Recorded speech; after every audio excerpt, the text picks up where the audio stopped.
Thank you, Naveen ji. Thank you, Taxmann. And it's great to be in company of my dear friend, Dr. Pushpinder ji.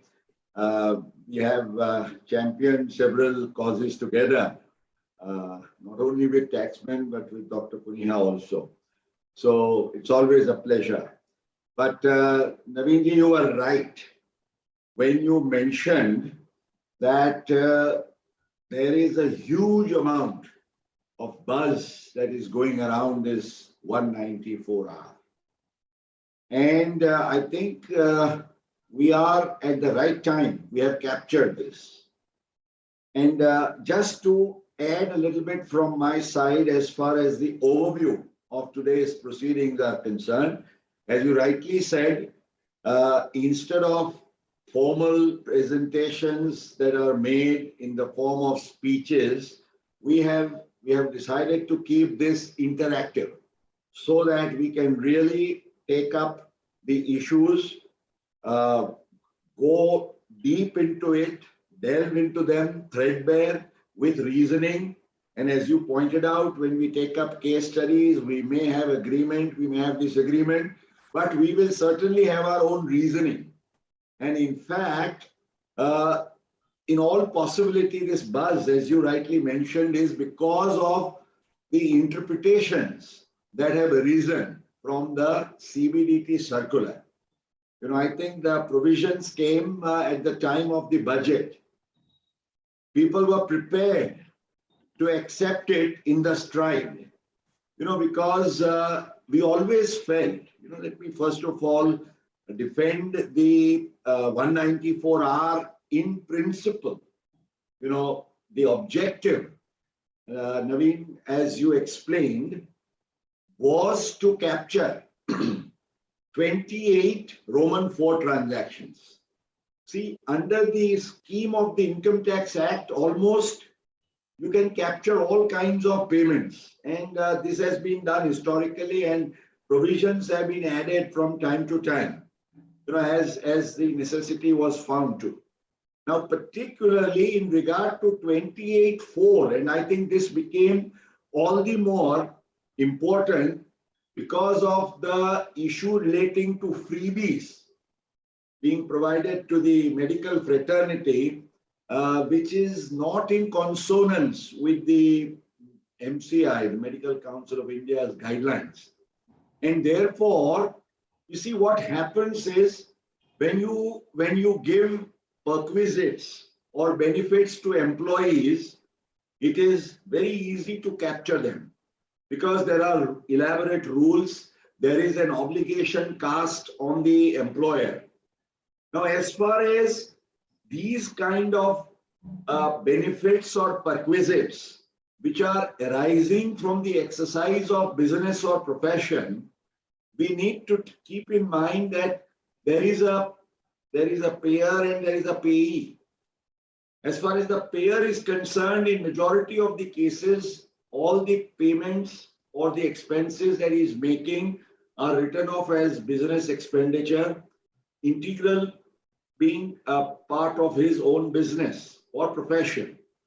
But the recipient, there is no way for the department to be able to, in fact, Dr. Punia will agree that there is no reporting mechanism also over all these years, that you could find out as to somebody who is exercising his business or profession, and if he has got some benefit or perquisite, how would the department come to know? And it was entirely left to the discretion of the recipient of the benefit or perquisite. If he is reporting it, and honestly speaking, even if there were people who wanted to report, benefit or perquisite within 28.4 has always remained, into the smoky screen. There is not so much of clarity. Even the case law which is there is some case law, but not much of clarity. So giving the overall structure of 194R, I think we need to first and foremost keep in mind, and I think I want to make this point, that the CBDT has lost sight of the fact that the memorandum introducing this provision had very clearly said that, our objective is to capture these provisions under 28(4). So I think within the framework of our discussion today, we can't afford to give that a miss. That is one aspect. Now, in this context, just the 3-4 bullet points I want to make in regard to the ingredients of section 194 are, as we know, the obligation is on the person responsible for providing benefit of perquisite. And here, as far as person is concerned, there is no exception. So, in my opinion, even if it were the government or a corporation or a diplomatic agency, unless exclusions are made for them, the obligation on them, either as deductor or even when we come to a deductee, for that matter, the deductee exclusions also are just for those small SSCs, individuals and HUers who are not within the scope of audit. But there are no other exceptions, unlike exceptions under various other sections. Now, the second important aspect is the obligation to ensure that tax has been deducted. Now here, interestingly, the word is not only referring to deduction at source. And I think obviously because this is one section which covers, any benefit of perquisite, not necessarily in cash, but very much in kind or partly in cash or partly in kind, whether convertible into money or not, as we know the provisions of 28(4).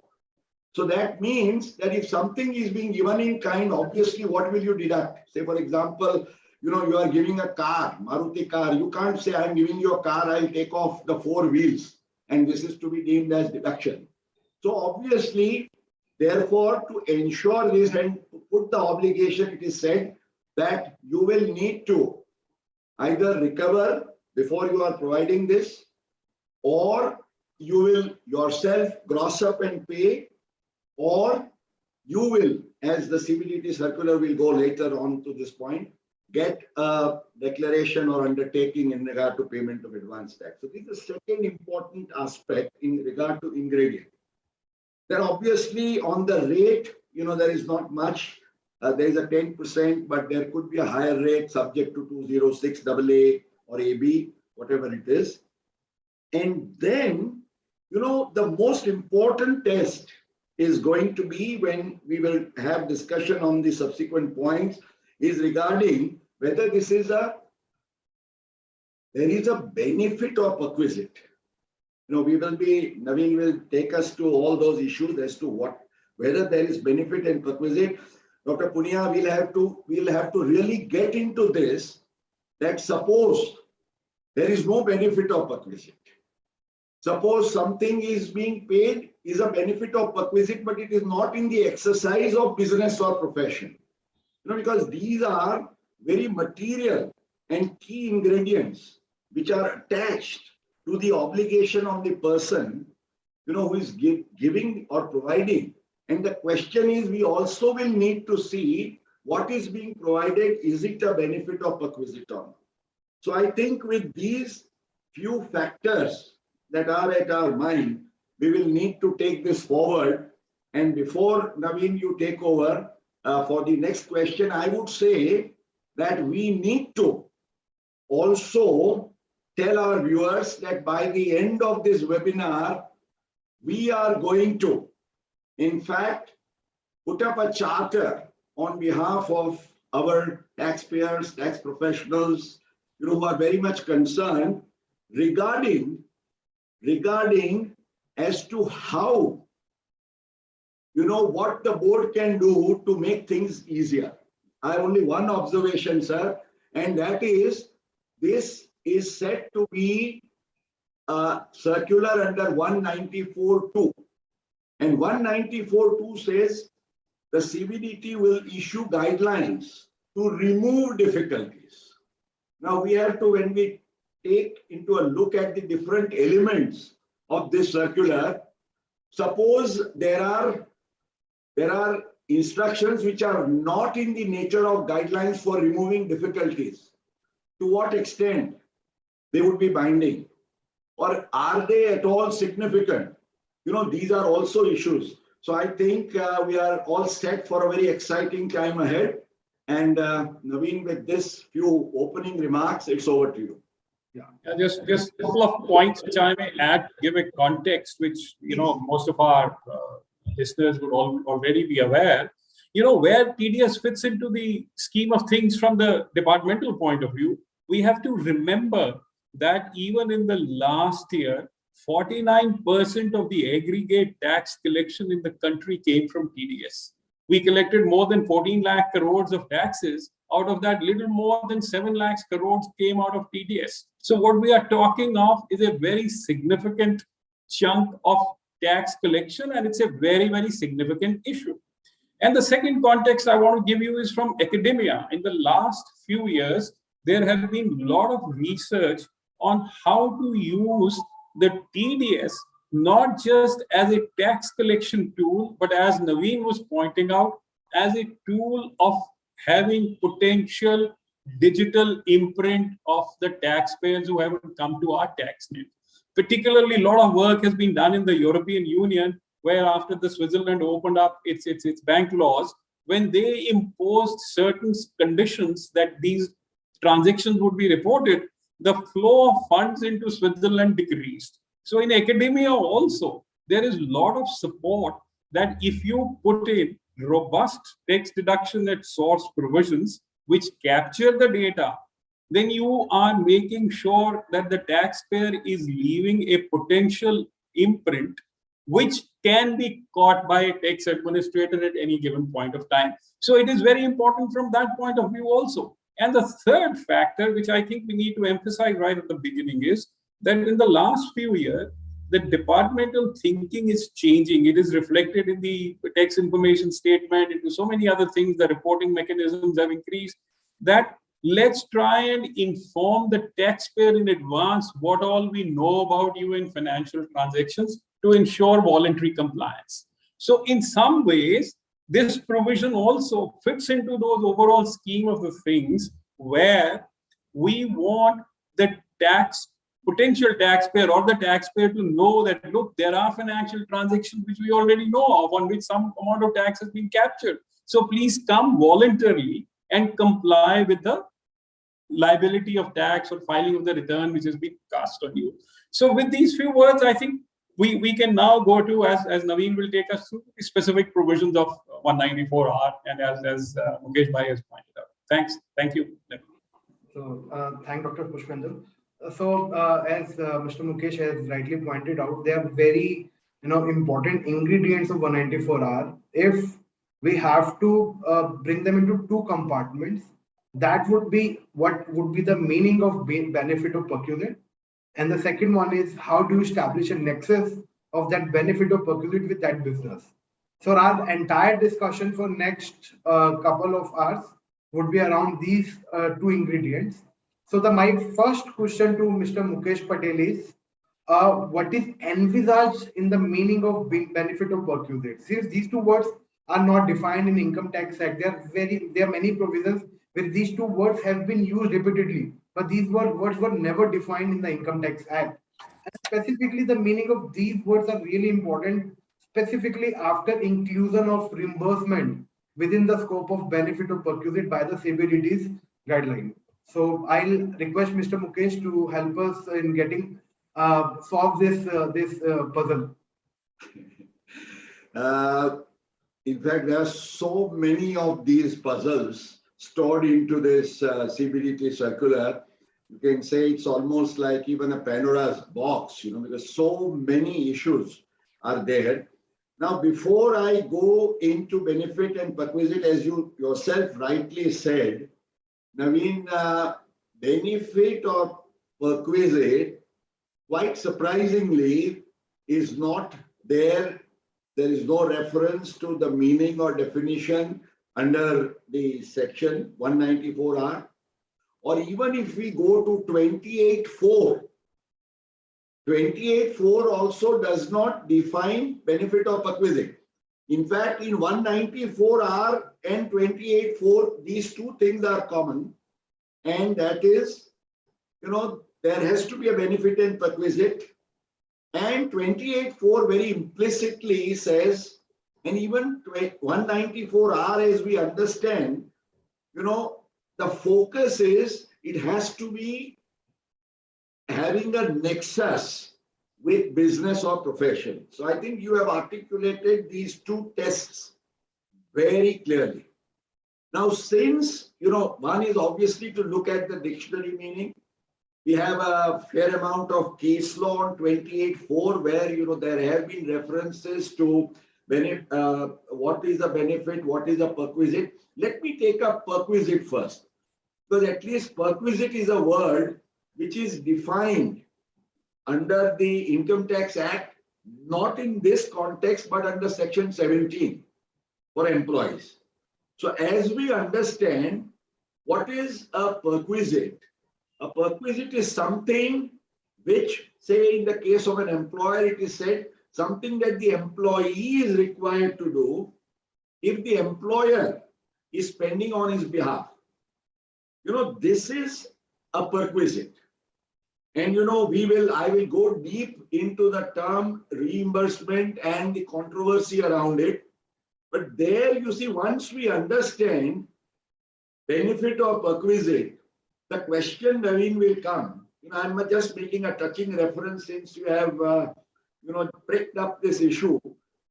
We'll need to look at whether the person who is receiving the reimbursement is getting any benefit or perquisite out of it. So I think, we need to, I'm going to repeat this mantra throughout this entire webinar, and that is, we have to make a distinction between a payment which is made in the course of business or profession and a benefit or perquisite in the exercise of the business or profession. Merely because I am doing a business or profession and I am getting something, it cannot be. Now let me explain. I think there has been a lot of focus, and we know the easiest prey into this provision are going to be the medical fraternity, doctors. And I'm going to champion the cause for doctors on certain aspects when it comes to samples, etc., because I have strong disagreement, on what the circular has to say in regard to physician samples, but I'll take up later. But I'm just trying to lay the foundation for the entire meaningful ratio into this, and that is, please understand, say for example, a doctor is carrying on his business or profession, he doesn't carry on a business, he's getting his fees, he's showing it as part of his regular. Now the doctor was being given gifts. Obviously, these gifts were given in the exercise of business or profession. They were valuable gifts. Whether or not they were coming under the MCI guidelines is a different question, but they were valuable gifts. And why were they being given? Had he not been a doctor, had he not been carrying on that profession, he would not have been given that. He is given a laptop, he is given an iPhone, he is invited with family to take an overseas trip. These are privileges which are being showered on him because he is a medical professional. And in the exercise of his business or profession, if such a benefit is given, human nature, okay, he will promote the cause of the pharma company in some way. And therefore, there was all justification to bring such kind of identified clear-cut payments as benefit or perquisite. Absolutely no issue.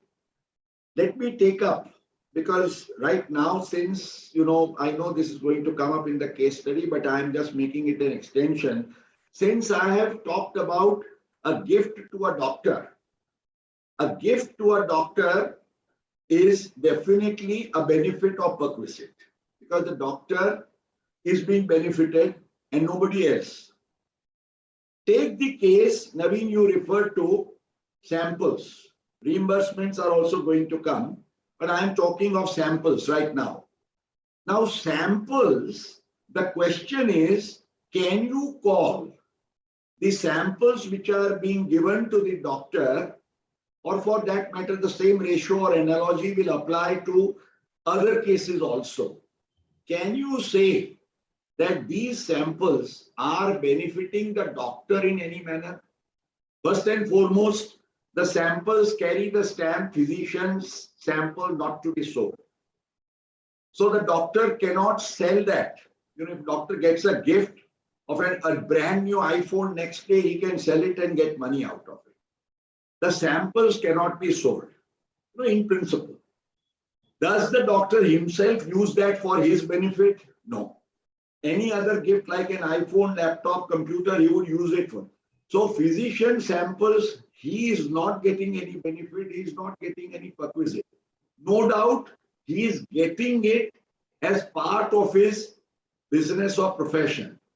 But as I said, if there is no benefit or perquisite, even if you get something in the exercise of your business or profession, it cannot be that. The same thing, reimbursements. I think on reimbursements, it is a concluded legal situation in favor of the taxpayer that reimbursements cannot just fall within the scope of 194R. And I emphatically tell this based on the celebrated Owen versus Cook decision of the House of Lords in the good old days. Dr. Punia will remember. Sir, the House of Lords and the Privy Councils used to say, when they used to decide on perquisites, that what is being given to the employee, if you are giving the facility of a car, or if you are providing him petrol, etc., for his personal use, it is a perquisite. But if the employee is traveling for work for the employer, and after the trip is over, this is what government servants do. If we say, of course, the government servants are not engaged into business or profession. The only difference is, they are doing work for the government and they are reimbursed. And I don't think anybody anytime says that the officer, merely because he took a reimbursement of expenses that he had spent for the trip, that he had incurred for the government, is to be taxed. It is something like this. What is spent by anybody. Say, for example, I give instances, because I'm proving, since there is no definition of benefit of perquisite. Now, the question is, a manufacturer of an electronic product is giving, the products to the, dealer. If you go to any Samsung shop, you will find n number of products there. They are there. Why are they there? Not for the dealer to be used. They are there for display. Because nobody will buy this until they see it. Hoardings are put up outside. Coolers are given where you are selling chocolates, Amul milk parlors. Amul gives, all the stuff in the parlors to its dealers. Now, are you going to say that these are all benefits or perquisites? And then we'll value them, we'll tax them? I would say such things, whether it's a capital receipt or it's a revenue receipt, if something that I receive is in the nature of reimbursement, is something which is not in the nature of any benefit or perquisite to me, and reimbursement is just an example, sample is another example, and there can be n number of such examples, or anything which is not in the nature of benefit or perquisite cannot come within the domain of this. And with I have a disagreement. Mukesh, I will just add a little bit on it, because you took us to the basic principles. And the basic principle one is that we must understand what is meant by benefit, even in the common parlance if it is not defined. Yes, Now, that if you see the dictionary meaning of benefit, it says something that is advantageous or good to the recipient. So the recipient has to enjoy something. And I take it a step further. I take the etymological definition of benefit. And etymology is an art of knowing from where the word benefit has originated in the English language. Now, benefit comes originally from Latin, and the Latin word was benefaction. And benefaction meant an act of goodness or kindness. So there has to be an act first of goodness by somebody, and then the beneficiary has to enjoy it. So the point which you are making is absolutely core and pertinent, unless and until you are granting to a person something which is to his advantage, which is something which is doing good to him, then it cannot come under definition of benefit. We can same way look at perquisite. If perquisite's definition, you go pure simple, let's not go to an act, go to the definition in dictionary. A perquisite is defined in the Oxford Dictionary as an incidental payment or a privilege or an advantage over and above the income, salary, or wages. So again, the component comes very clearly. There has to be a first, an incidental payment. It has to be a privilege. It has to be an advantage over and above what I normally get. So the core point which you are emphasizing, say for reimbursement and all, is extremely well taken. To come within the definition of benefit or perquisite, we have to make sure that it falls within the boundary where the person receiving it has received some advantage or some good for him. So I just wanted to add this point. Thank you so much. Reinforce what you were emphasizing. Yes. Yes, Naveen. Sir, I would like to throw a question to both the speakers on the reimbursement part. So we do have an agreement that reimbursement should not be treated as a benefit of perquisite for 94 hours. So what if the reimbursement are not on actual basis, but on assumption basis? So just take an example. So we have seen in a few cases wherein lawyers charge their client for the printing job, and that is on assumption because we can't count how much ink I have used for those printing, how much papers I have used for those printing. So I randomly charge 10,000 rupees towards the printing job.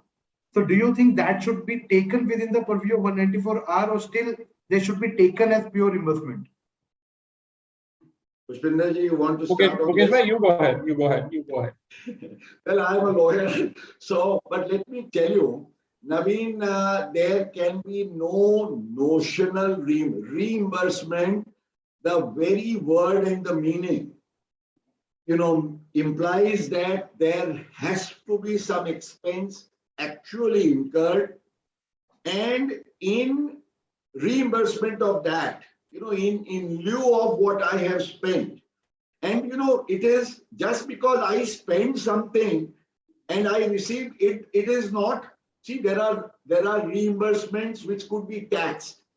Kindly appreciate, I am not defending any and every reimbursement, including notional reimbursement, certainly not. You see, lawyers or anybody, if they say out-of-pocket expenses, or say a doctor says, out of incidental expenses relating to your hospital, etc., charges. So I think there is nothing to be left to imagine. It is only another way to describe fields. I was told by, I would not like to name him, but a friend from the judiciary who retired, and he says, Mukesh, right from the days, we used to be in the legal profession and then we became judges, it was a style. In order that our client feels that we are not charging too much by way of fees, we say that, well, we charge certain out-of-pocket expenses. Clear.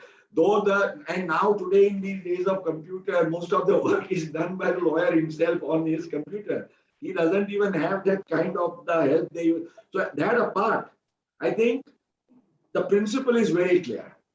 You see, even kindly understand, if an employee says, I am getting a reimbursement for some thing that I have spent for my personal use, it is a perquisite. But if it is used, so the test, the touchstone is what is the, as I gave examples, when I'm doing business, when I'm doing profession, if I'm incurring expenditure, which is not for my benefit or perquisite, but which is certainly to support or further the cause. See, let me, on these samples, sometimes, a new product has to come up, say for chocolates. We travel in the airline and many a times, we are given all those complimentary biscuits and this and chocolates and whatnot. Now, why are they given? Because, or why does the pharma company give the physician sample? Because they want to test, and that's the only way. They cannot advertise. So, they have to promote their product by this. But please understand, product promotion expenditure. My fundamental difference is, in fact, the reason, now I think I should try to justify as to why Taxmann, for the benefit of our viewers, why are we saying whether this is TDS or this is FBT new Avataar? Sir, I am reminded of those good old days of FBT. It is almost 17 years, 2005. The ghost of FBT, stood up from the grave. Why? Because at that time, it was really challenging, for what used to happen. And this is what is there, I was going through today morning, my notes on FBT, I had occasion to robustly defend and even take up public interest litigations to court, against FBT on what issues? We had no, when FBT came, everybody said it's fine. Why? Because the FM said, just as here it is 28.4, you are defending 194R, we are with it. Those days you had said that, there are two kinds of perquisites, sir. One is perquisites which are given to individual employees for which rules are made, for which valuation can be easily done, and there can be simple taxation. But then the Honorable Finance Minister, Mr. Chidambaram, on the floor of the House, and I was in the Parliament when that speech was made, I heard, he said that, the challenge arises when there is collective enjoyment of these benefits or perquisites. Say a group of employees are taken on a trip overseas, and we are going to have a similar occasion here.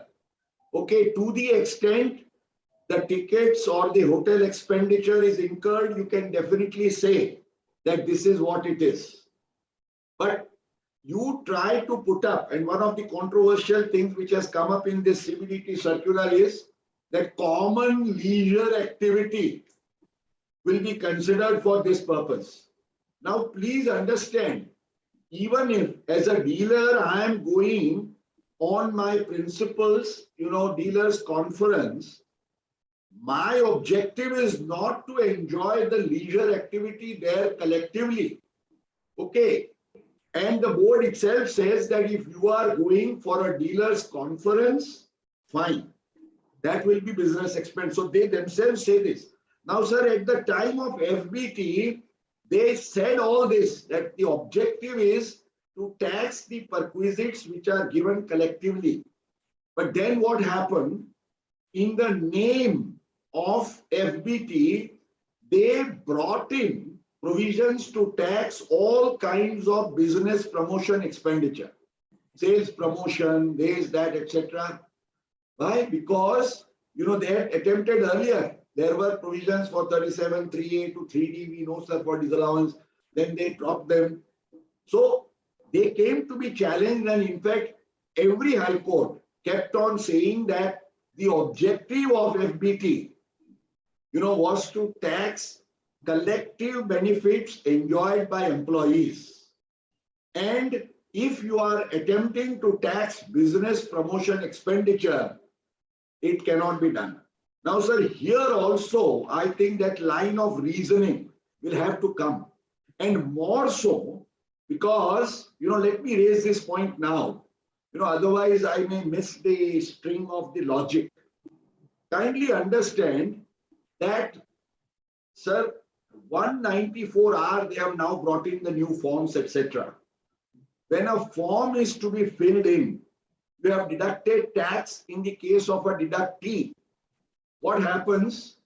You are required to give the PAN number. You are required to, in all deductions, you are required to give the amount on which the deduction is made. Now, I am drawing a line of difference. I have no issues where the board says that if an overseas activity tour is taken, in that case, your ticket, your hotel, individually identifiable, clear cut is to be taxed. No issues on that, sir. But there is a common leisure activity. Say there is a conference, and then at the end of the day, some big playback artist is invited, for which they spend 5 lakhs of rupees. Or there is a gala dinner and drinks for which 10 lakhs are spent. Now, do you mean to say, Naveen, that 10 lakhs are spent, 100 people were there? In fact, interestingly, there may be some residents, there may be some non-residents also. And there will be people who will say, Baba, hum to peete bhi nahi aur khate bhi nahi, aaj to mera upvas ka din tha. So how can you? And then, the question is, even if I will say this is not 28.4 in my case, I am not going to pay tax. अच्छा आप कहोगे यार मेरे को, I want to save my skin, I will gross up and pay. Now the question is, if you are grossing up and paying, and sir, Punia sahab, aap to department mein rahe, section 199 says you can claim credit for TDS in the year in which you are showing the income. And who can claim credit? The person who is showing the income. As you very rightly said, TDS is to have a trail. Now, यहाँ आपने tax recover किया. मान लीजिए कि somebody who is doing business is wanting to be very cautious. So he says, I will ठीक है मैं भर देता हूँ tax. पर वो फॉर्म भरने बैठेगा, कौन से 100 लोगों का वो फॉर्म भरेगा ये 10 लाख के डिनर के लिए? And who will take the credit? And even if suppose आपने मेरा नाम डाला है, आई वाज देयर, आई से मैंने कुछ लिया भी नहीं, I have not enjoyed. And apart from that, this is something, as I say, why I am reminded of FBT, because here I am sorry to use this word, but I could not find anything better. Sir, it would be nothing but unjust enrichment. In case of a deduction, you may say कि 206 AA और AB में ये higher rate पे होता है, किसी को नहीं मिलता है, पर जब कोई क्लेम करने आता है, मान लीजिए कि उसका पान नंबर दे देता है या तो दिखाता है कि I am not a return filer defaulter, you have to give him credit subject to his offering to tax.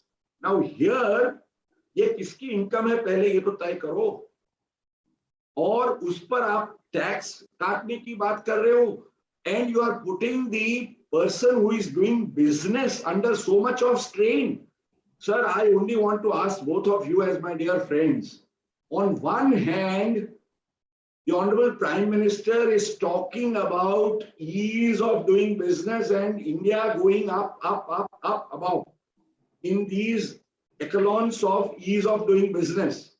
Now, a provision like this, it hits at the root of the ease of doing business. I think I would, through this webinar, I think we need to urge, in fact, in India, taxpayers, they do not come up for movements. Tax professionals sometimes raise their voices. In fact, tax administration bodies are now more active, sir. Unke organizations and unions are much stronger and faster. But what I'm trying to say, I'm not instigating anybody. I'm only saying, and as you rightly said, Pushpinder ji, the government is happily collecting tax. Voluntary compliance जो है इतना corona के time में भी इतना tax आया है, क्यों हम पेंडोरास बॉक्स खड़ा करके लिटिगेशन में जाके कुछ करना चाहते हैं? I would only only 30 seconds more before I hand you over. Sir, I am for 194R to capture all payments which were earlier being missed out under 28(4). Catch the culprits, tax them. In fact, tax उनको catch भी नहीं करना पड़ेगा. इसके आने के बाद वो खुद offer करेंगे. Tax भी cut होगा, revenue भी आएगी. But let us not get into under the umbrella of a provision like this. Try to hit our heads against the wall. That's what I'm trying. Yes, Mukesh bhai, you have gone in great detail to explain the question which Naveen had raised. Naveen, first to come back on the basis of what Mukesh bhai has laid out in great detail and in the fine print, to answer your question about the lawyer's reimbursement of expenses, what I'll say is, again, those tests are, in my mind, pretty simple and straightforward, and we must apply those tests. Tests are, is when you're talking of, what are we talking of? Reimbursement. The word is re. Re is I am actually repaying what the person has incurred actually. So what Mukesh bhai said in the beginning, we'll have to make a distinction between whether it is actual expense which he is incurred to do the service, or is it something notional which he is just kind of taking for his own benefit. And again, we have to go to the definition of benefit and perquisite, which Mukesh bhai has laid out in great detail. Does he get an advantage? Does he get something out of it for himself? Or is it for performance of his duties? If it is only for performance, and if it is only for repayment of the expenses which he has incurred, then it is plain simple reimbursement. There is no question of any perquisite or any benefit which accrues to him. The other point which is being so well articulated by Mukesh bhai, I will only add, is that the idea of getting 194R on the Act is wonderful. And it was very clearly laid out in the memorandum and in the explanatory notes to the Finance Act. So we should concentrate on capturing the actual data in what economics is called the 95% of the normal curve. Let's not try and capture the data which is nothing, but which is ignorable, which is noise in the data. So for getting to the actual thing, we must concentrate on that. Is there a identifiable person who is getting a benefit or an advantage which was not getting reported before? Now it will get reported because tax has been deducted to it.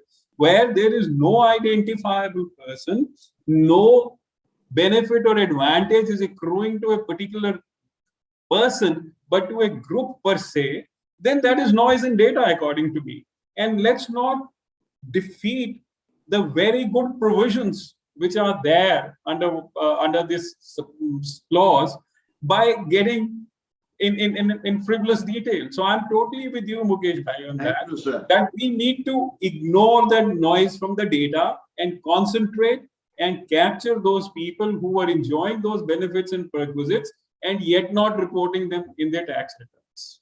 So on the sidelines, now that you have raised such a very interesting issue, and Naveen, I must really compliment you, Taxmann, and the team for having this very interesting format of our discussion. Honestly speaking, a webinar like this, when we talk from our heart, we enjoy it. In fact, I have, you see here so many papers, but I don't even need to refer to it because what is coming is from within, from here. It is my 40 years of experience, sir. It is your 40 years of experience which is talking.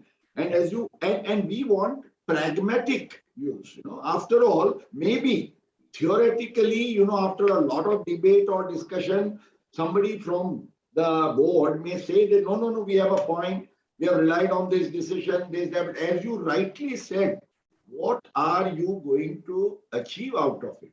In fact, in the lighter vein, I would say, if there are any of the explanations or interpretations which are not to the benefit of revenue in the broader sense of the term, sir, they should be kept out of it.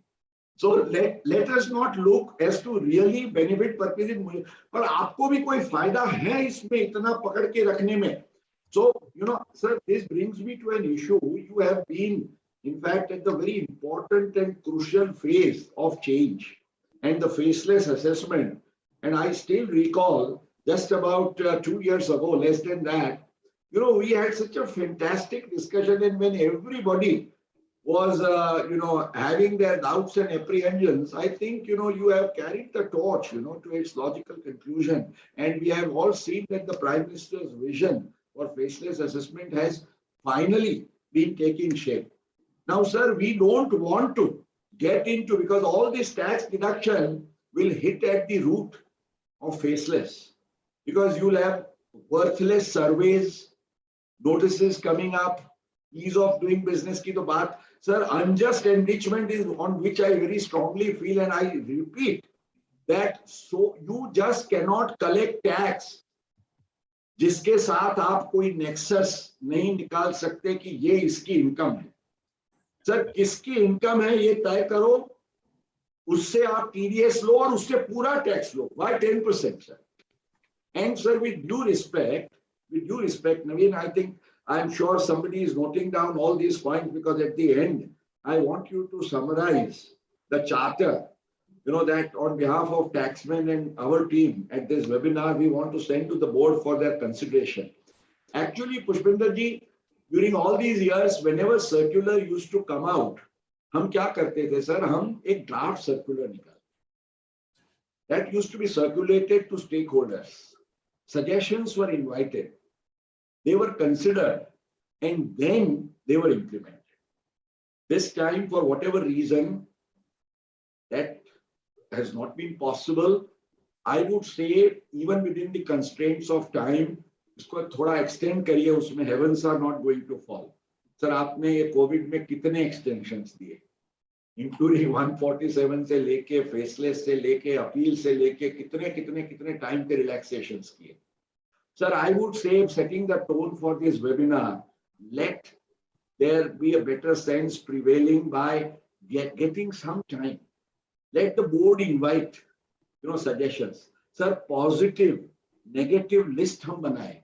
Sir, we were informally discussing, and you rightly said, ki, on some things, the circular says this is only illustrative. Now, sir, that's the worst kind of clarification you can give. आप दो चीजों को illustrative बता के, you leave 22 other things to the imagination of the taxman. Why don't we have, like we used to have, sir, on service tax and other things, have a positive list, have a negative list, और धीरे धीरे करके बढ़ाइए. Sir, मैं ये कहूँगा कि under 194(2) they have correctly used their discretion on saying कि चलो sales है, discount, rebate, etc. उसको आप benefit या perquisite मानते भी हो तो भी, just to ensure that there is no difficulty for people doing their business, हम इसको नहीं गिनेंगे. Sir, initially, as you rightly said, I am only articulating a point. जहां भी reimbursements हैं, जहां भी कोई benefit perquisite का nexus नहीं है, like samples etc, promotion, identify भी कैसे करोगी, किसको फायदा हुआ है, किसकी इनकम है, किसी को मिला, यूज किसी और ने किया, तो आप काटते हो या कटवाते हो तीसरे से, and then nobody can claim credit. It is nothing but FBT. Sir, we don't want new taxes like this कि आप डिडक्शन करो और फिर कोई क्लेम करने उसको नहीं आ सके, क्योंकि कौन करेगा सर? कॉमन एक्टिविटी में, और वो बंदा फॉर्म भी कैसे, मेरा फॉर्म अपलोड नहीं होगा. नवीन भाई, आप तो you make software for TDS. मैं आपको ये क्वेश्चन पूछता हूँ, don't just ask us questions. मैं आपको क्वेश्चन पूछता हूँ कि मैंने काट लिया, चलिए मैं बहुत ही कंजर्वेटिव, लॉ अबाइडिंग टैक्स पे, in fact just because I am conservative, I am not necessarily law abiding. But मान लीजिए मैंने बोर्ड की एवरी सिंगल इंस्ट्रक्शन को फॉलो करते हुए, उन्होंने ये कहा बोर्ड ने, kindly pardon me for making a little departures, but flow of thought में आता है इसलिए दिल से निकलता है. उन्होंने, पुष्पिंदर जी, बोर्ड ने ये कहा एक जगह पर कि आपने डीलर कॉन्फ्रेंस किया, उसको that is pure business expenditure, उसमें कोई बेनिफिट परक्विजिट नहीं है, डीलर आता है तो unless if the family members come and they take advantage, उनकी होटल रूम है, उनकी टिकट है तो आइडेंटिफाइबल है। पर वो ये कहते हैं कि कॉन्फ्रेंस के अगले दिन कोई आता है और कॉन्फ्रेंस के बाद वाले दिन पे वो रुकता है तो that will be treated as providing perquisite. Now sir kindly understand, कल सुबह दिल्ली में कॉन्फ्रेंस शुरू हो रही है 9 बजे। मेरी फ्लाइट अगर मैं अहमदाबाद से लेके आता हूं, मेरी फ्लाइट 11 बजे के पहले पहुंचती ही नहीं है, तो it's but natural I come on the previous day, I go on the previous day और मैं होटल में रुकता हूं तो वो कंपनी कहेगी यार तुम आए, अगले दिन आए, रुके, एक दिन तुम्हारी फ्लाइट नहीं थी या चूक गए तुम, रुके। तो इसलिए या तो आप संडे को रुके, आप आज बंदा काम भी करता है अपने यहाँ बैठ के कहीं से, but you know these are things, so we will need to draw lines, you know, if these are the kind of instances which are being illustrated कि इस पर टैक्स का डिडक्शन होगा, sir I plead, you know, I think we will have to show some kind of a way or we'll have to raise some kind of an opinion also कि भाई draw a line somewhere. Naveen, please, subject to this, आगे बढ़िए। Yeah, you know, in that just a bit, I mean, we were talking in terms of crystallizing some of the suggestions which we can make. The one point which I wanted to make is that we have to be very sensitive to the fact of what is reporting and what is deduction. Exactly. You know, so that is a fundamental point. I want to capture the imprint of the financial transactions of a taxpayer. Then let's put an obligation of reporting. Look, in the same Finance Act, a wonderful provision of reporting under 285B has been brought about, where only the content creator for cinematography film were to be reported. Now, anyone who creates content for all OTT platforms, for television and all, that reporting will persuade so many more persons who were getting payments and all and not reporting, but now it will be in their face that, look, we have captured your data, please come forward voluntarily and pay the whatever is due from you, file your tax returns. And that is, as Mukesh Bhai rightly puts it, right in the vision of our Honorable Prime Minister's vision of ease of business and reducing the cost of tax compliance.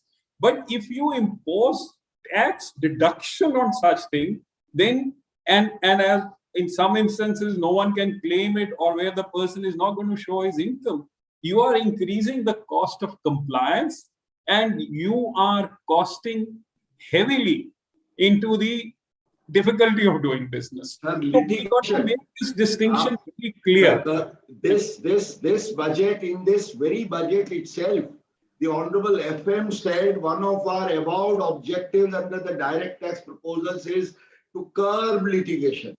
Now, sir, a single provision like this, you know, will complete, I think, जैसे वो Supreme Court ने कहा कि 90,000 cases reassessment के खड़े हुए, sir, I would not be surprised यहाँ 90,000 नहीं 9 लाख से ज़्यादा petitions हो जाएगी. And what are we looking at? I fully want to support you, sir. The ultimate objective, you see, sir, with don't want to divulge any confidentiality, but we used to deliberate on our Ishwar committee, task force. Naveen, you mentioned about that. We always used to say, in fact, even official representatives from the board who used to sit with us, they used to say, we are happy if there is a 1%. क्योंकि वो हमें trail देता है. We don't want this to be a revenue gathering measure. And more than that, you know, as I said, इसमें आप ease of business को अगर सत्यानाश कर देते हैं उसका, you know, by this kind of provisions, it will lead you nowhere. क्योंकि sir, cost of compliance, you know, today taxpayers are really shuddering कि भाई ये आप काटोगे, ये करोगे, ग्रॉस अप करोगे, मेरा नाम आएगा, फिर मैं तो ये मानता नहीं हूं कि मेरी इनकम है. Why do see where it is clearly so 28(4) को टचस्टोन और बेंचमार्क बना के आगे बढ़े. सर एक आपसे मुझे ये पूछना था कि एक इंटरप्रिटेशन इन्होंने, बिकॉज इट्स एक्सट्रीमली इम्पोर्टेंट, उन्होंने ये कहा कि ये आवश्यक नहीं है कि ये आपका जो बेनिफिट और perquisite so called represents an element of income or not. Even if not, you will have to deduct tax. Sir, can we think of TDS where there is no possible element of income also? Leave apart income या loss या मैं उसकी भी बात नहीं करता. Sir, Pushpinder ji. Yeah, sure. I mean, I am totally with you on that.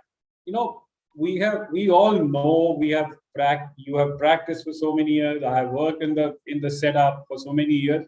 TDS is a vicarious liability. It is subordinate to the charging sections of the Income Tax Act. At best, it is a collection of tax, and it has to be always and always subservient to the chargeability of tax in the hands of the recipient. It is a old, well-known principle. TDS per se is never an end in itself. It is a mechanism. It is a mechanism, as Naveen rightly put it, now of catching, yes, some imprints of financial transactions also. But the purpose is to collect tax, but that purpose is always subordinate to the chargeability of that payment as tax under the charging provisions of the Income Tax Act. Now, not that we really need to go, but if you see two judgments of the Supreme Court in CIT versus Eli Lilly and in Azadi Bachao, what was the crux of the core thing which Supreme Court said? Supreme Court said that yes, as and when you have to look at the chargeability under the tax, and then we have to talk of anything. And in the circular, I wanted to spend a little bit of time that they have raised the point that in Pilcom's case, the Honorable Supreme Court has said that there is no need to see the taxability of the rate in the hands of the non-residents. My respectful submission is that if we examine the Pilcom's case in detail, now Pilcom was the Pakistan, India, Sri Lanka Cricket Organizing Committee which organized the 96 World Cup. It made 7 categories of payments to different persons. 5 categories of payments were held to be non-taxable. Supreme Court only held that 2 out of those 7, which were guarantee money to be paid to those boards of cricket whose teams participated in the World Cup, they would be liable for tax under section TDS under 194E. And I want to draw specific attention here, in the paragraph 16.2 of the Pilcom's judgment, which is so important and which has been forgotten somehow or mistakenly ignored. In paragraph 16.2, Honorable Supreme Court, after culling out the core principles of Eli Lilly and Azadi Bachao Andolan, says, and I quote here, to the extent the payments represented amounts which could not be subject matter of charge under the provisions of the Act, appropriate benefit already stands extended to the appellant. And I repeat, Supreme Court categorically says that those 5 categories of payments out of the 7 which were not chargeable to tax, benefit has already been given to the appellant. The guarantee money which is to be paid to the boards of cricket in different countries whose teams participated in 96 is definitely part of income under 115 BBA. So my respectful submission here is that your point is extremely well taken. We will be unnecessarily forcing people to file tax returns where they will say that none of the payments for which you have deducted tax is chargeable to tax in my hands. When the provision was introduced And I'm reading again from the explanatory memorandum. Where does it start from? As per clause 4 of section 28 of the Act, the value of any benefit or perquisite, whether convertible into money or not, arising from business or exercise of the profession, is to be charged as business income in the hands of the recipients of such benefit or perquisite. So very clearly, the nexus of the payments on which TDS is to be deducted with the business being carried out by the recipient, exercise of the profession by the recipient, as well as the taxability of the same under 28.4 was very clearly laid out. And the memorandum goes on to say that instances have been noticed where such recipients have not disclosed this income in their returns of income. So the purpose of 194R is wonderful. It is excellent. It is to capture such people.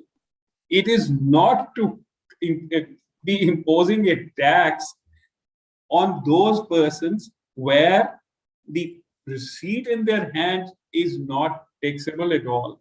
Then we are going against the principles of ease of doing business, of increasing the cost of compliance, and causing unnecessary harassment to the taxpayer. So I think this point needs to be emphasized and articulated, that we should make sure that this nexus remains our core focus point.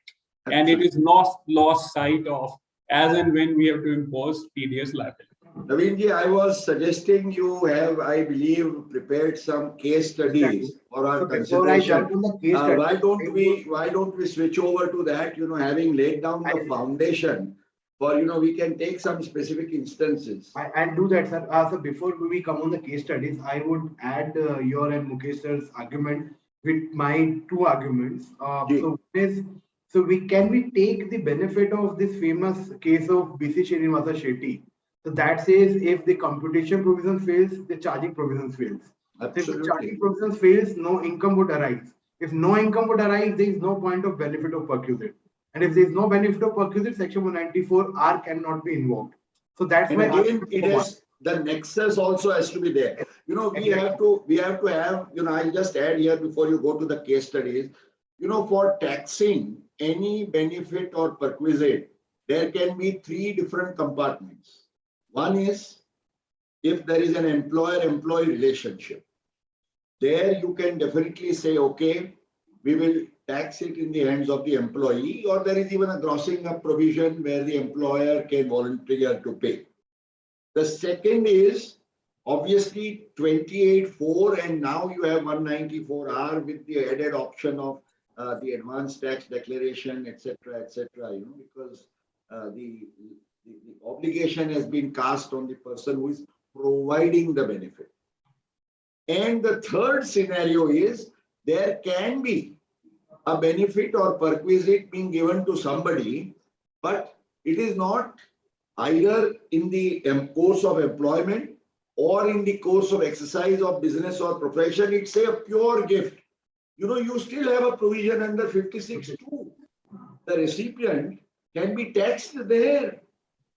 So Pushpinder ji, I fully support, ultimate iska jo objective hai. If we lose focus, a wonderful provision brought into the act, and as you said, it can be further strengthened if you wish by having a very robust 285 VA kind of a reporting mechanism, and not certainly get into the Pandora's box of all these issues. There are so many clear-cut cases. Please, let's start with the case studies right away. The first case study is, so let's suppose there's a manufacturing company which provides reimbursement to its distributors for the free goods given by that distributor to the retailers. So do you believe are these benefit or perquisite, because these are pure reimbursement? So do you think 194R can be? There can be no question. And the issue is कि कौन किसको देता है, कौन उसका क्या फायदा ले. A manufacturing company is giving goods to the distributor, and there can be a wholesaler, there can be a distributor, there can be a dealer. and there can be a retailer. Sir, there can be 4 channels. In fact, GST mein to har ek channel mein, in order that there may not be multiple tax, we have the system of input credit. Ab yahan, if you go by this interpretation, you know, that if one business entity is giving goods to the other business entity, which is in the nature of, you know, these free goods or samples, ya jo bhi aap kahoge, and none of these parties are using this for their own benefit. Please understand, if I am using something that I am given for the purposes of my business or my employer's business, it is not a benefit or perquisite. We have to be extremely clear about it. First of all, is there a benefit or perquisite? So when there is no benefit or perquisite, there is no question. So whether it is reimbursements, whether it is samples, and there can be, they have said illustrative, exhaustive करोगे तो आपने hoardings लगाए अपने you know dealers distributors के लिए, आपने उनको कुछ कैपिटल गुड्स दिए. Yes, if you are giving a car to a dealer for exemplary work, उस पर टैक्स करिए आप. Sir, Pushpinder ji will agree that there can be no dispute about it. But if you know the same company is giving a product display van, you know, which is also a vehicle. 4 पैडों की ये भी vehicle है, वो भी vehicle है. But vehicle में फर्क है. Vehicle का उपयोग क्या है, उसमें फर्क है. The objective of giving that vehicle, whether at all there is, so if there is no benefit or perquisite, there is absolutely no question whatsoever. Sir, right. If you have any different view, Pushpinder ji. Yeah. No, absolutely no dispute on it. The fundamental and the core principle is that the recipient, has he gotten some personal advantage? Has he gotten some personal pluses?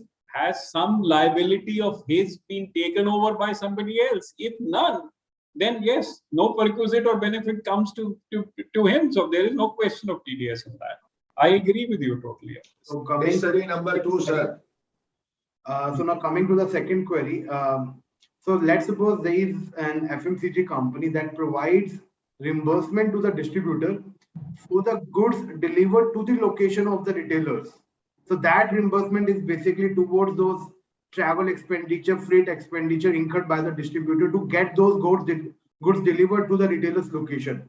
Still, I believe these should not be taken as benefit or perquisite. We support your view. Yeah. Perfect. So now coming to the third query. As query. they say in the parliament, those in favor say aye. So we say aye. Yes, means again it falls within the contours of what we have already discussed, that it cannot be a perquisite or a benefit. Now Naveen brings a googly, and I think this googly comes because Taxmann is a publisher and they are concerned whether you know वो जो complimentary copies देते हैं. This is a little dicey. I think Naveen, I would say as a publisher, and if I have to give you an advice, you know, I would take a safer view. It could be debatable, but I would say, if I have to give advice, I would say कि अगर आप अपने author को जो देते हो complimentary books, so it is in the nature of a benefit or perquisite. Not that he's going to sell it, but you know, he's certainly going to derive some benefit. Of course, as I said, it's debatable. The author may say कि भाई मैंने ये 20 किताबें ली है 2000 रुपए की कीमत वाली, because I want, you know, a team of young people to do research on that. In that case, the more practical thing is एक बार उसको income दिखा के आप उसमें से खर्च ले सकते हैं, if at all. Exactly. So you know, there we can take a pragmatic view. But the real issue, Pushpinder ji, I was thinking that यहाँ issue आएगा valuation का, because the board circular also refers to certain scenarios in regard to valuation, and I think some of those instances are quite debatable. Now यहाँ एक सवाल ये खड़ा होगा कि publish इसमें I think Naveen, there will be 3 different costs. एक is a cost to the publisher. Actually आपकी printing cost जो आप अपनी inventory में दिखा रहे हो, which is very easy for you to determine, cost or market value, whichever is lower. So one is cost to you. Second is a cost to, in fact, I don't know, आपके बीच में एक बड़ा dealer होता है और एक छोटा dealer होता है, बट मान लो एक ही है तो एक डीलर होगा, डीलर की प्राइस होगी, या दो प्राइसेस भी हो सकती है, एक रीजनल डीलर बड़ा है एक छोटा है, and then there will be a consumer. अच्छा, सपोज यू नो मैं कहता हूं you take a view that I will take the price at which I am giving to my dealer. अब बड़े डीलर वाली प्राइस लोगे या छोटे डीलर वाली लोगे? अच्छा, आप कोई एक डीलर की प्राइस लोगे तो tomorrow the assessing officer will say कि भाई why not take the consumer reader price? You know, after all ये तो बिकती है. You see, here there are no rules for valuation, but if we go by the 56(2) के जो rules हैं, there are specified rules. And the rule says कि उसकी जो market value. Now here I think the guiding point should not be market value. मान लो मैं एक example देता हूँ, ये ऑथर वाला तो अभी भी थोड़ा डिबेटेबल है, बट सपोज एक फार्मा कंपनी है और उसने अपने जो डीलर्स या डिस्ट्रीब्यूटर्स को जिन्होंने अच्छा काम किया है उनको देने के लिए कुछ स्पेशल गिफ्ट्स लिए खरीदे हैं. Now those gifts, the market value is X, but because of the pharma company's connections, goodwill, उनके इंटेलिजेंट बाइंग बल्क में, और आज तो क्या है किसकी क्या प्राइस है वो तय करना बहुत मुश्किल है. A price may be half the regular price of a product in a departmental store if you are getting it online. तो क्या प्राइस लोगे? तो इसमें in my opinion what should that pharma company do when it has to deduct tax? It would say कि भी मैंने ये कितने में खरीदा है गिफ्ट, मुझे मेरी जो खरीद कीमत है उसको मैं बेस लग के 194R का 10% काट लूंगा. I think this should be the criteria. In the same analogy, Pushpinder ji, I believe the inventory cost of the publisher should be taken, if at all, for purposes of deduction under 194R. This is my view. Please, if you can enlighten. Yeah, no, means as far as the question is concerned, Naveen, I think it is very clearly, it is a benefit or perquisite in the hands of the author. He may argue on, there can be arguments, I'm going to give it to the library, I'm going to give it for research, as Mukesh Bhai was pointing out. But in any of these instances, there is a certain personal advantage or good which is accruing to him. Even if he gives to the library, his books are being read by more persons, his next book will be bought more, or he gets more accolades. So there can be a value placed on it. Valuation is a very tricky thing in all these instances. And my request would be that in all these, the big issue things, like this is a very common example which will happen in a number of cases. I think this is where CBDT needs to step in and give us a clarification. Rather than going in for a market value, I would want here a pretty exhaustive list. And I think we can cover up I was thinking in my mind, there would be about 100 to 150 odd typologies of such of instances where valuations would be an issue. So let's fix those typologies and come out with a clarification that here the cost to the publisher in this case, say for instance, would be the value of the perquisite. Rather than, suffer the disease and then go through litigation, let's have a preventive exercise. And that preventive exercise is very possible because, Naveen, I'm sure a person like you and the Taxmann research team can come out with that these are the 100 most common instances where the market practice exists like that, where the valuation issue will come. And there we can see clarification. And that is where the subsection 2 should be used for clarifying so that no litigation takes place and the cost of compliance remains low. Sir, two things at the cost of repetition, I would say, and this is the overwhelming feedback and response we've been getting, I think the stakeholders need more time. So probably, I think I would urge, starting from the Honorable Finance Minister, the Revenue Secretary, the Honorable Chairman of the Board, heavens are not going to fall. If you can defer this within a reasonable time, number one, and number two, in the meanwhile, as you said, because you will also need time, make good use of this extension to either bring out a draft circular and get opinion of the stakeholders, or do some serious work on your own end and try to, as Pushpinderji you said, bring out these specific instances rather than leave it to imagination by saying this is illustrative and not exhaustive. A clear positive and a negative list. I think that will give a lot of comfort. That itself will bring a great amount of ease of business sense. कि भाई चलो इसमें अब Pandora's box तो नहीं खुलेगा. Sir, in fact, what I believe, in absence of a clear guidance on the valuation principles, maybe we are at risk of assessing officer having a tool of invoking a TP-like provisions, wherein he would compare every transaction with a comparable transaction. So probably the provider will have to prove every time this is at arm's length price. I would have done with the consumer.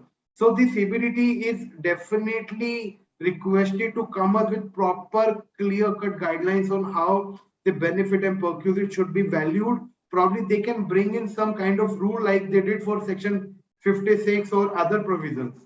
So that would be our request on the valuation aspect. But now, Naveen, the guideline should be for removing difficulties and not unjustifiably expanding the scope of taxability. I think, Pushpinderji, this is also in the same breath we need to point this out to the board.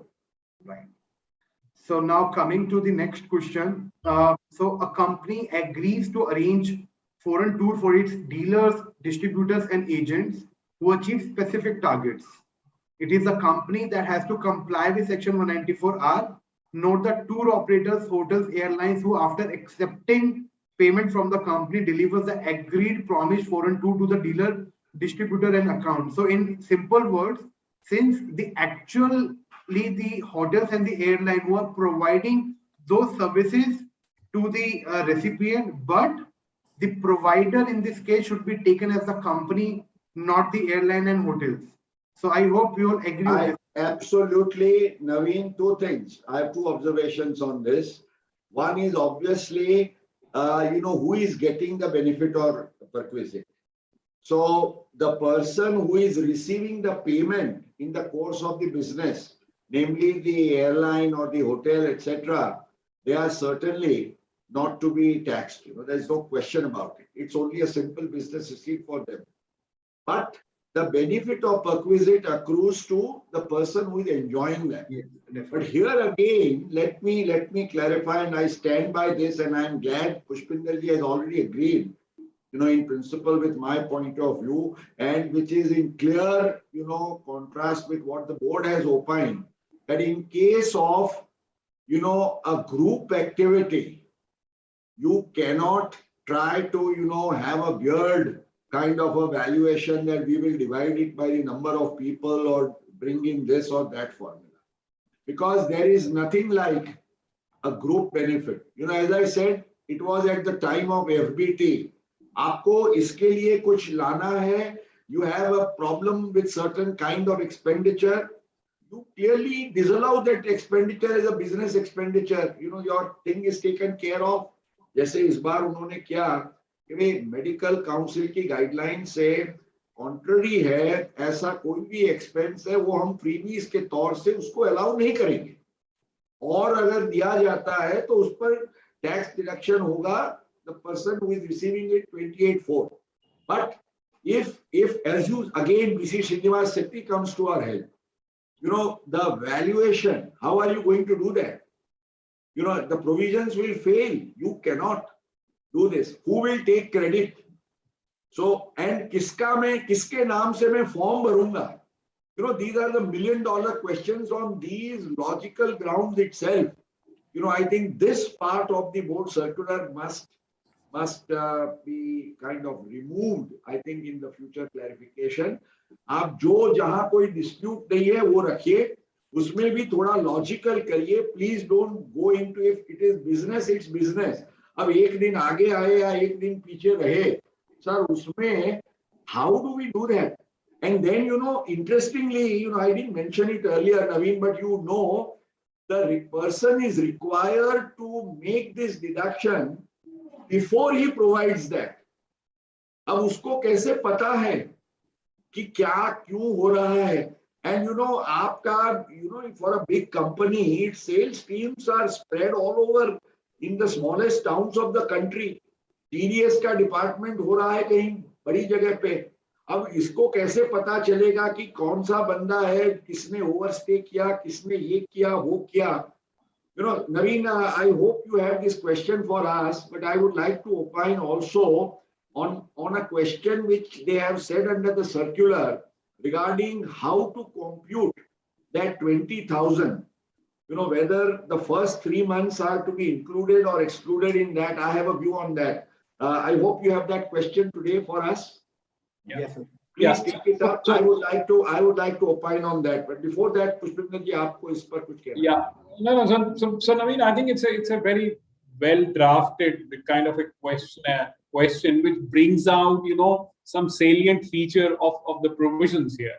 Now, those 2 points needs to be emphasized, like, unlike the other provisions of the TDS, here the liability is of the provider and not of the payer. So which you are making very clear in this question. So that distinction needs to be very clear in our mind. It is the provider, not the payer, on which the liability lies for this tax deduction at source. Second thing is that, look, it is not the payment also. The provider is to ensure. So there are 2 very critical points which need to be noted, and your question very clearly brings it out. And the answer which you have said, yes, since the provider is the company, so it is the liability of the company to deduct the tax. And, ensuring is that, yes, at what stage the deduction is to be made is a very important question in this whole process. When a foreign tour is to be organized, there are so many stages of it. There can be a provision of X amount of money in the books of accounts of the company. So there can be a scheme being given to the particular distributors. Which country would you like to go? Which country are you choosing? There can be a stage of tickets being handed over. Then there is a stage when they come back after enjoying the benefits. So that is also an important question, because, supposing you deduct a tax by, say, the provider will deduct the tax only when you make the provision in the account. Subsequently, some person cannot go. What happens to the TDS? Cancellation में क्या होगा? The timing is at the stage at which it is to be deducted is also a very important question in this. And for this also, in schemes like this, maybe again here some kind of, a collective and collaborative mindset is needed, where the CBDT as well as the persons who implement these things can sit together and say that this is the stage where the deduction needs to be made. Dr. Punia, एक छोटा सा मेरी ओर से एक suggestion है. I was just thinking, आज भी कई बार क्या होता है कि when we deduct tax at source, say by example, by mistake, I have deducted more and paid more in the government treasury. I am allowed to revise my TDS statement, and I am allowed to, set that additional or extra TDS which is not required. मान लीजिए मैंने ये सोचा कि मैं interest दूंगा किसी को, और उस बेस पर मैंने TDS काट लिया.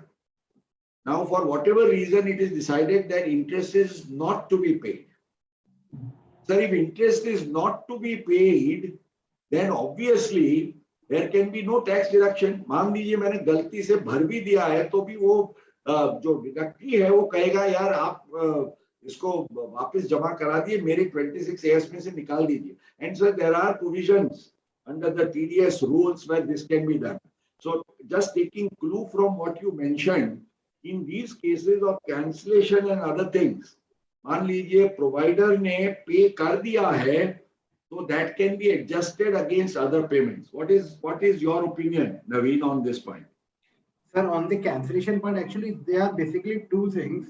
So one is, let's suppose my company, FMCG company, has booked a tour for me, but somehow at the last moment I decided I won't go for that. And whatever after deducting the cancellation charges, if I get the reimbursement as the beneficiary in my hand, then the benefit and perquisite would still be taxable in my hands. But if the company gets the reimbursement and not me as a dealer and distributor, in that case, I believe the benefit and perquisite should not arise. And in that case, the company should be asked to revise the TDS statement so that 194R entry could be. That is precisely what I was mentioning. Yes. Because the company has made the payment, logically company को आएगा refund. इसलिए we can revise the TDS. Please. So now coming to the next question, question number 5. So an assessee, and this is very, very important. So before we come on this point, I quickly remind you all about the nexus which Mr. Mukesh Patel has talked about, why it's really, really important to establish a nexus of your benefit of perquisite with the business or profession. If that nexus could not be established, then we already have another section 56(2)(x).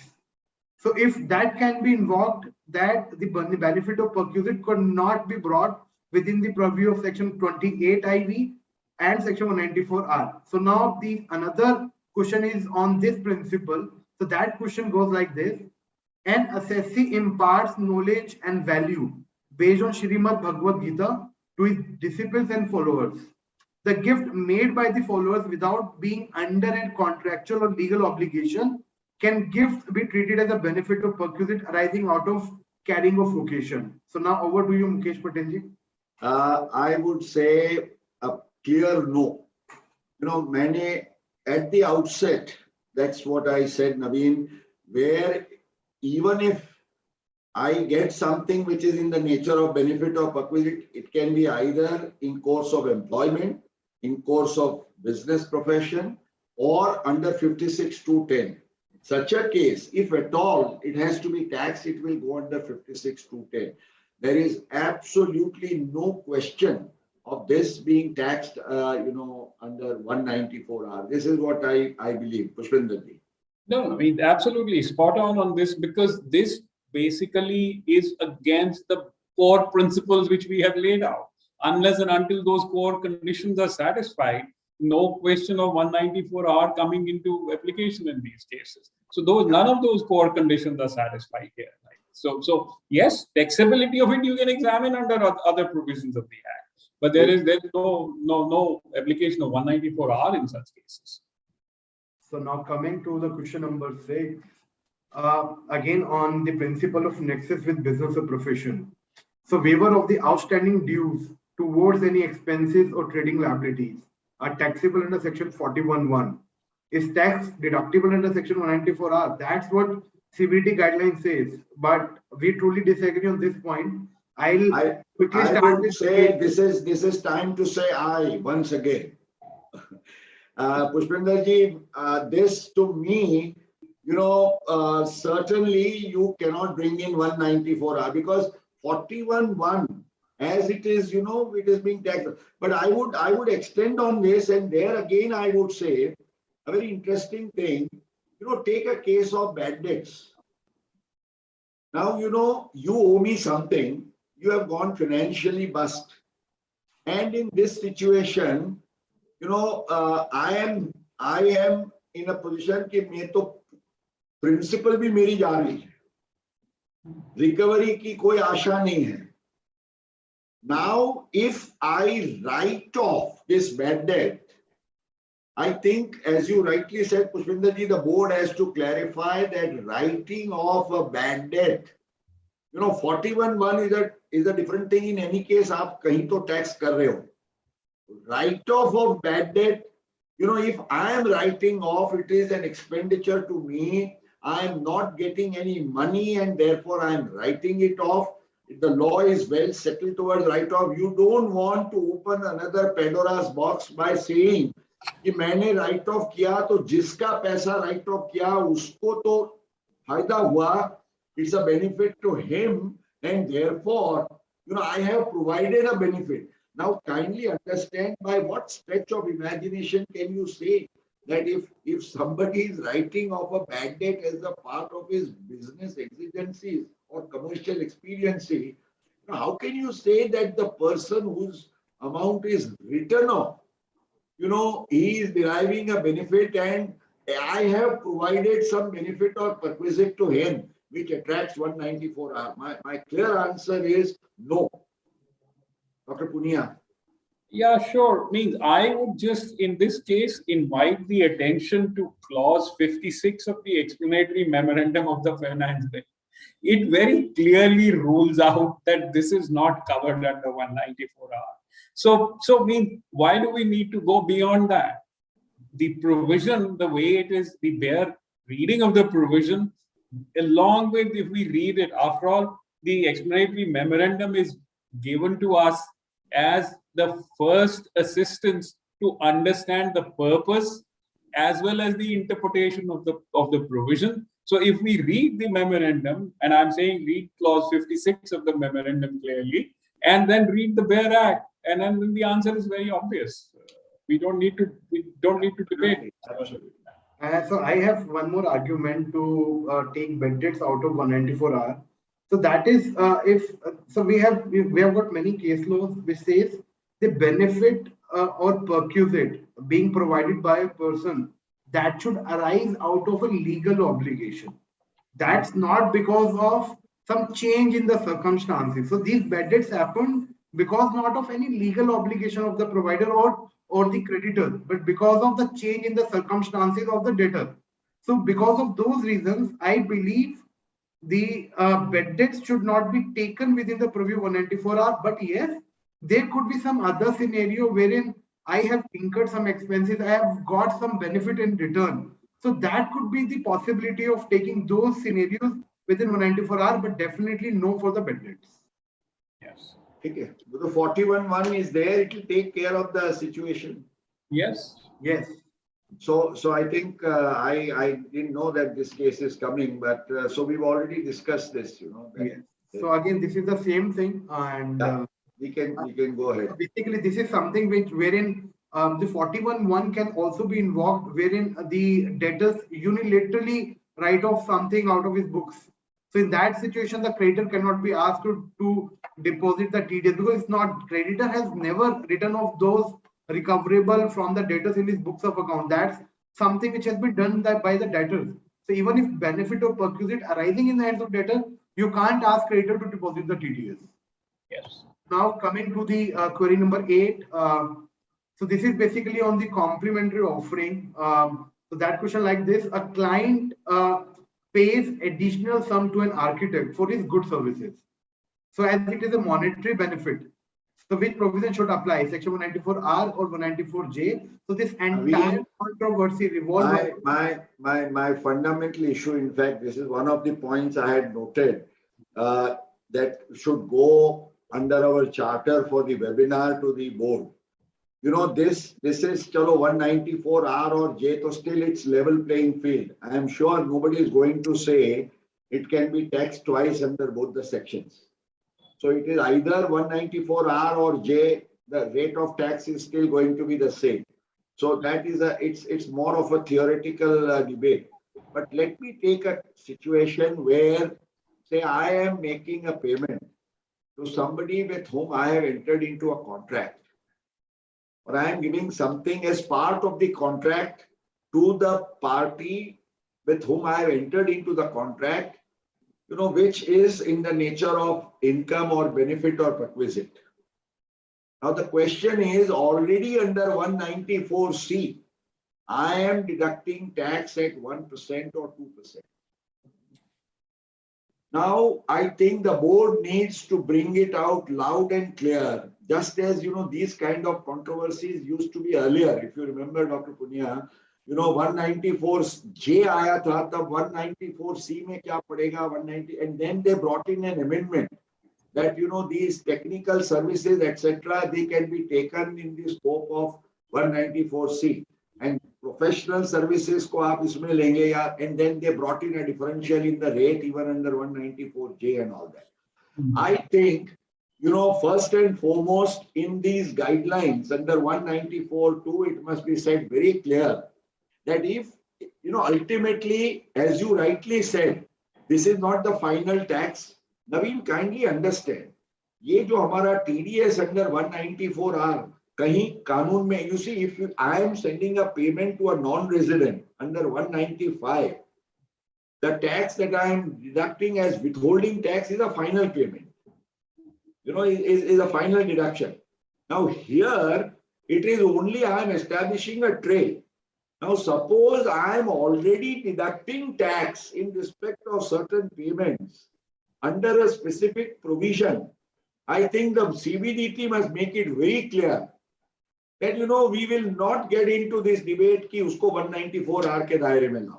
If I am treating this as under 194C or say 194J, because these are all relating to business, profession, etc., you will need to clarify, even in this guideline, to remove difficulty, the board must say that 194R will not apply. I would say this should be the view that we may try to articulate. Pushpendra ji. Yeah, no, I think I'm totally in agreement with what Mukesh Bhai is saying. I have nothing much to add in this, except for that the guiding principle here should be that we are not to litigate on issues which do not provide any kind of benefit to any of the stakeholders. Let's keep that in mind.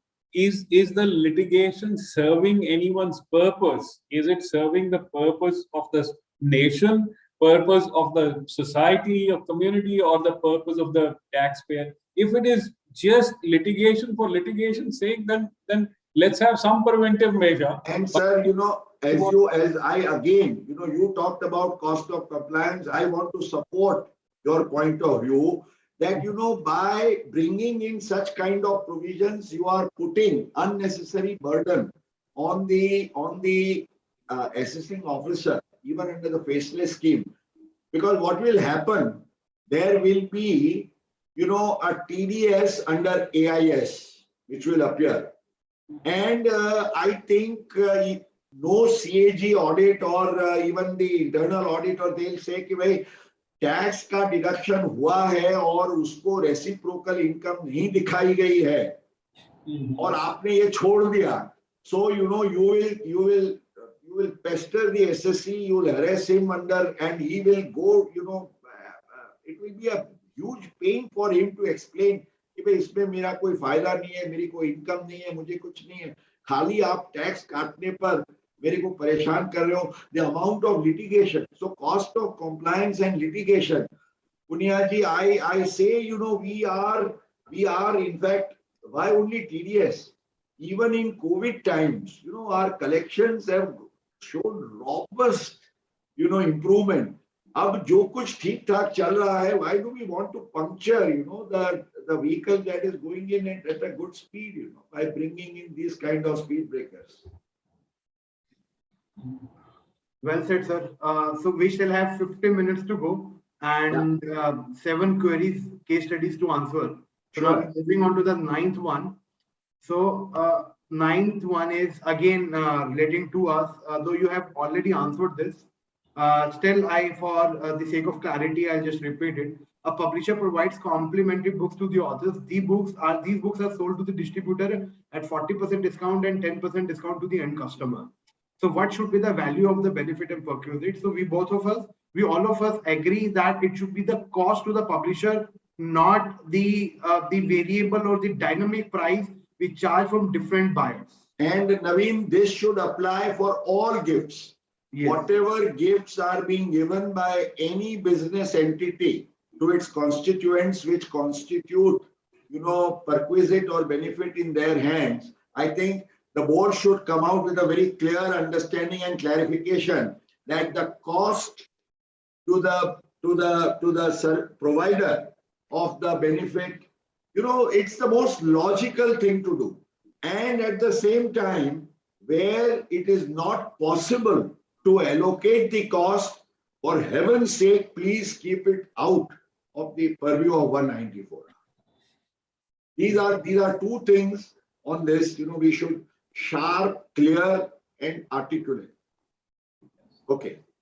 Pushpender ji, you want to add Yeah, something? no, these are the most pragmatic ways of implementing a provision. So we all agree, let's again repeat, we are doing constructive criticism and trying to work out how the provision can be better implemented. We are agreeing that the basic core principle behind introduction of 194R is good. We need to capture this data. We need to bring these transactions in the tax net. So our suggestions are only aimed at making it more pragmatic, making it more practical, and ensuring that rather than litigation, we get more tax out. Sir, I would say, this famous saying, good, bad, and ugly. Good, bad, and ugly. A good provision should not be made bad or ugly by poor implementation and poor interpretation. So let the good provision remain good, by its very nature, and I'm sure nobody will have any disputes if you have pragmatic, logical interpretations. But if you are trying to stretch things beyond the logical limit, and it's taking you nowhere, because this is merely tax deduction, it is not even, you are not able to lay down a law that this will necessarily end up in collection of tax. Because, tax deduction does not mean anything. So we have umpteen number of cases कि चलो tax deduct हुआ, इसका मतलब ये नहीं है कि सामने वाले की income हो गई. In fact, we have cases which say that if it is not income, please don't deduct tax. Yes. But not the other way around. So now moving on to the next case study, again relating to the complementary books. So the author gets a complementary book which he further distributes to the teachers and the library. Whether the author will get the deduction for the book further distributed by him. If yes, then the usual payment of an advance tax in the upcoming installment would be sufficient evidence of payment of tax to discharge the provider from deduction of tax under section 194R. I agree. Now, I think we have a consensus on this. There is no issue. Definitely. But an offshoot of these case studies that you were bringing about, I don't know whether you have this case study, but one thing that struck up my mind, Dr. Punia, is that take the case of a partnership firm or a company where the firm is providing a benefit to the partner by providing a car for personal use. Now, if obviously there is an employee of the firm and car is given for personal use, firm or company, or even a director or employee of a company, there are perquisite rules. Now, for a partner or a non-executive director, because even if he is an executive director who is employed, we have perquisite rules which will apply. But suppose there are some benefits or perquisites which are given. I think, Naveen, this issue of your advance tax will come up. Now, there we will have to take a logical view.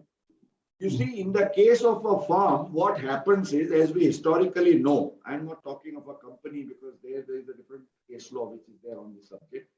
But in the case of a firm, the firm disallows a certain amount out of its transportation or vehicle or petrol conveyance expenditure, including depreciation on cars, etc. Why? Because this has been in the nature which has resulted into benefit to the partner. Pushpender ji, aapko pata hai, ye hum karte hain.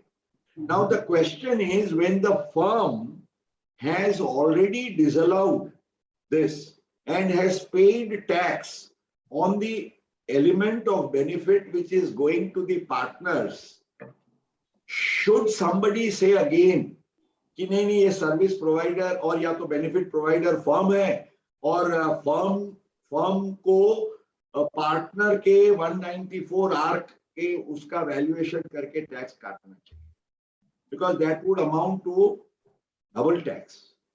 So this is an issue where again it must be clarified that if one of the two parties is already paid, see, ये advance tax का logic क्या है? कि suppose a person who is receiving a benefit acknowledges himself कि ये मैं 28(4) में मेरी income मानता हूँ और मैं इस पर एडवांस टैक्स भर दूंगा, तो द बोर्ड सेज कि भाई अगर मैं एडवांस टैक्स का दिखा दूं तो फिर 194R का कोई डिडक्शन नहीं होगा. But I would say the same logic should also apply to avoid. Ultimately, the analogy underlying ratio should be that you don't want multiple tax collection for the same income. So this is my view. Yeah, this is a good example just to articulate that how we need to take a bit more pragmatic view to get out of a double jeopardy. You are putting otherwise the person under double jeopardy, and that shouldn't happen. And it is very clear and apparent example of that. So if a clarification can help in that, then definitely let's try and articulate it and then say that please clarify it. Though means at least to my mind, it is so clear that the person should not be put to that double jeopardy in any case. Sir, at least you or I as consultants, we would be bold enough to give this advice, to our clients that don't worry.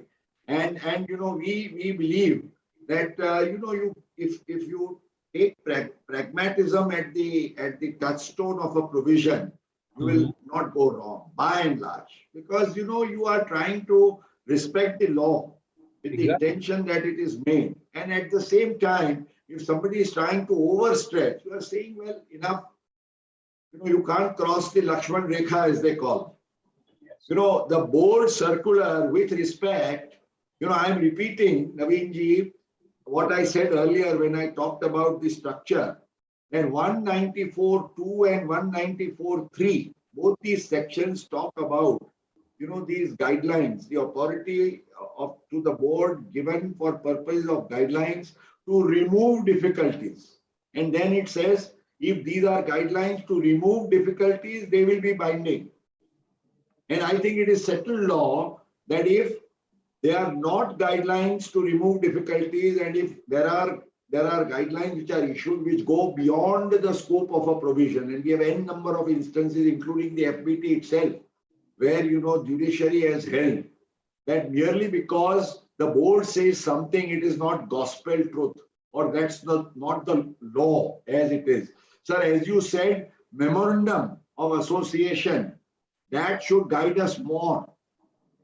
And if there is a conflict between what is said in regard to the interpretation of 194R, as we can understand from the memorandum explaining the provisions of the finance bill, which were laid down, in the parliament by the finance minister, sir, I would say that should prevail over the guidelines in the board's instructions, which, need to be corrected if they are wrong, if they are not on track. Sir, I'm so sorry to interrupt, but we still have just 5 minutes and 5 queries to answer. But please give me 2 minutes. I'm an optimist. The meeting will. I'm an optimist on the ground that this will go beyond 1st July. But agar 30th June wala aata hai, I only want to clarify as to whether that 3 months ka backlog should be added to the 20,000. I have a view on that. Keep that as the last point. I'll give you 2 minutes in the last. For the next 5 queries, I'll quickly summarize without coming to both the speakers. So the query number 11 says a company intends to gift a watch worth 50 lakhs to a film actress who has undertaken advertisement and promotional activities on a remuneration basis. So the ITT in the case of Priyanka Chopra has confirmed the addition under the section 28 IV. So in this case, even if it was not Priyanka Chopra, it was Aishwarya Rai, still our answer would remain the same, and it is I. Please go ahead and tax it. And now the query number 12, a company arranges a sales conference for the dealer. A dealer comes with his wife to attend the event. The company spends ₹10 lakh on the entire event. How much would be the taxable portion of the benefit extended to the dealer due to his wife attending the event? So, though Mr. Mukesh Patel has discussed this issue in detail, And at this juncture, I would like to quote two important rulings one by Delhi Tribunal and one by the Mumbai Tribunal. If you guys want to note down, you can note down in the case of Apollo Tires, 78 Taxmann.com 195 and Alliance Media and Entertainment 79 Taxmann.com 114. So in both these cases, the tribunal had clearly mentioned this: if the identity of the payees cannot be established, the TDS provisions cannot be invoked. So though Mukesh was not in the favor of deduction of tax, so his views are duly supported by Delhi and Mumbai tribunal that you don't need to require to deduct the tax if you can't identify the payees. Query number. This is like Taxmann, with all the research that you do. Perfect. Compliments to you. So query number 13, an FMCG company distributes free sachets of a new shampoo to the retailers, which can be sold by them to the customers. So the FMCG distributes them to check the response from the consumer. On acceptance of the product, the company would launch the product on pan-India basis, whether it is a benefit or perquisite. Mukesh sir. I have already given this answer of samples, whether it is physicians, whether it is chocolate, whether it is shampoo. Shampoo में तो मैं ये कहूँगा बाबा spare कर दो. ऐसे भी बाल में आप इतने कोई शैम्पू लगाते नहीं, बेचारा गंजा हो जाएगा. क्या benefit या perquisite लेगा? Spare him, he is not getting any benefit. So coming to the query number 14, giving free aftershave lotion on buying 10 quantities of razor. The retailer can sell both the products separately, whether it is a benefit or perquisite. Bundled चीज है sir, ये bundling में तो क्यों आप tax करोगे? Great sir.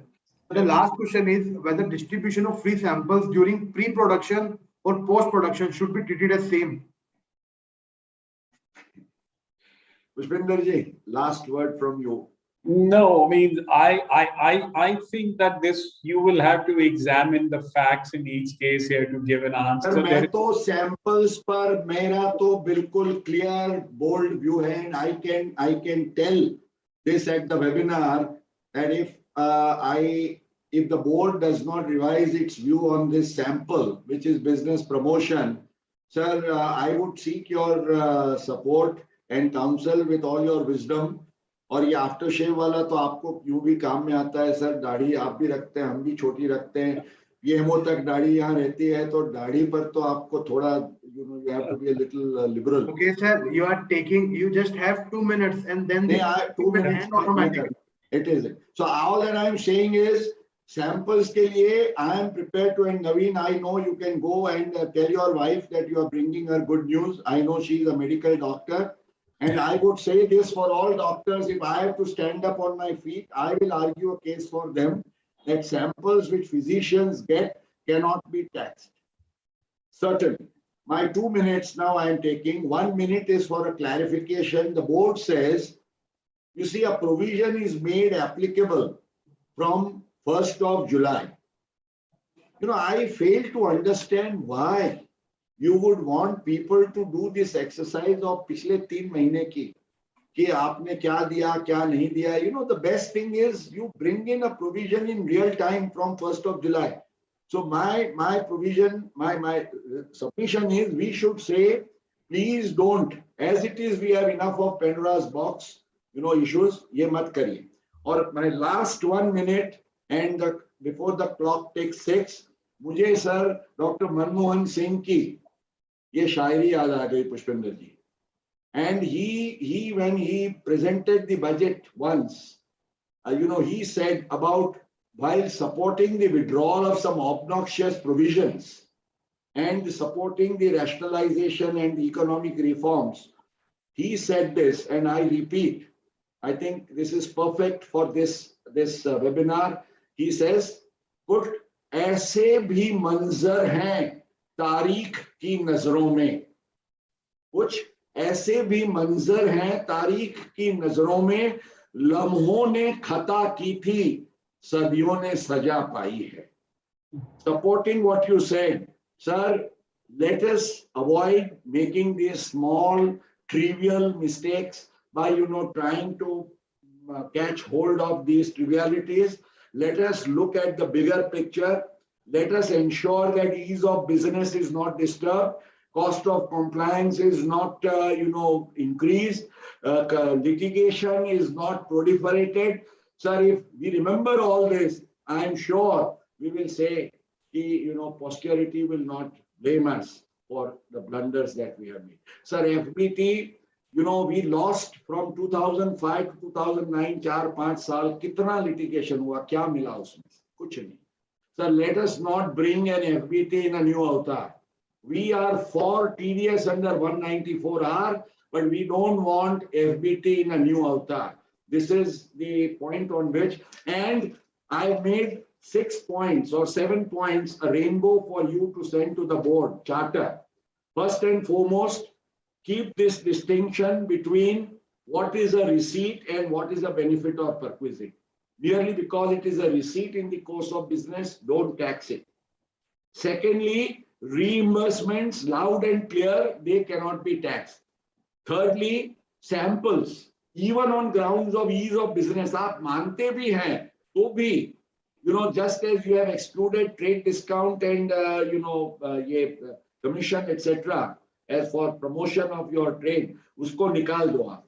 Collective जो है, distinguish between gifts which are given to individuals, even hotels, air bills, individually they can be valued, पर ये collective leisure वाले में, आगे पीछे वाले दिनों में, ये झगड़ों में मत पड़िए. You are unnecessarily, breaking your heads against the wall.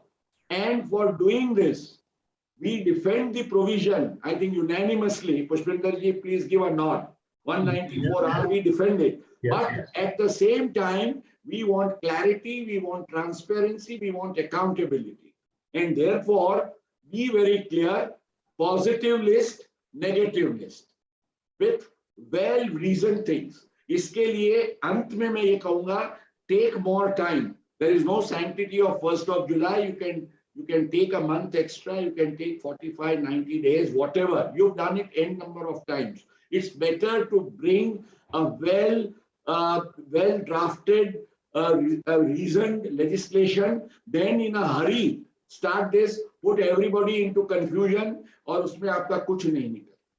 That's all that I would say. Once again, कुछ ऐसे भी मंजर हैं तारीख की नजरों में, लम्हों ने खता की थी सदियों. Let's not brag. Compliments to Taxmann. Thank you for organizing this webinar, for giving us this chance. And Pushpinder ji, you and I will stand for the causes we have always championed. Of course, we will do. Let me end with a positive note. If we go back in our tradition, and nothing is more Indian than Arthashastra of Chanakya. After all, what he says, he's very different from the Western philosophy. He says, collect the tax as a bee collects the nectar from the flower. Not by collecting the nectar, I am taking the pollen to the other flowers. I am making the garden bloom. So the purpose of the whole tax administration need to be, as it is repeatedly emphasized by our Honorable Prime Minister, is that let's try and make it in a manner in which by collection of taxes, I am increasing the prosperity in the society. I am somehow facilitating the conduct of business rather than increasing the cost of compliance. We can implement 194R in that spirit. It is very much possible. And let's try and do that. And let's avoid all the frivolous litigation, which there is a possibility of arising out of this provision, which is good in letter, in spirit, but it has those boundaries which are fuzzy as yet. Thank you so much for all your inspiration and time, and thank you, Naveen and Taxmann, for providing this opportunity and platform. 125 minutes well invested, I would say, at least for us. And we hope, sincerely, we are not able to see our viewers, but I believe, Naveen, there has been a huge interest in terms of registration, and on your social media, YouTube, Facebook, Twitter, I'm told there has been a huge viewing. But the good thing is going to be, I would urge Taxmann, keep up to this charter business, and let us also prepare smaller modules or nuggets, which we can circulate for better awareness, which can help voluntary compliance, which will ensure that people are not frustrated just reading these provisions, and which can create, better clarity and remove this confusion. I think that would be just about the wonderful thing Taxmann can do. Sir, and on behalf of Taxmann and all our viewers, so I extend my deepest gratitude to both the speakers for giving an overwhelming response, giving a detailed explanation on all the provision to bring the clarity on the provision. And so, with that note, I would end this webinar. And the last announcement. So probably in a couple of days, we would be coming out with a book on Section 194R, considering all the challenges and the questions you guys have. So that's all for the day. Good night. You will be putting this up on YouTube. I think you can tell So the all these viewers. videos would be on YouTube. We'll create small nuggets, small bites on different issues, so that you don't need to forward the videos to find out the relevant portion. You can simply go and find out the relevant discussion on various issues. Thank you you very much. Thank you so much. Thank you. Bye-bye.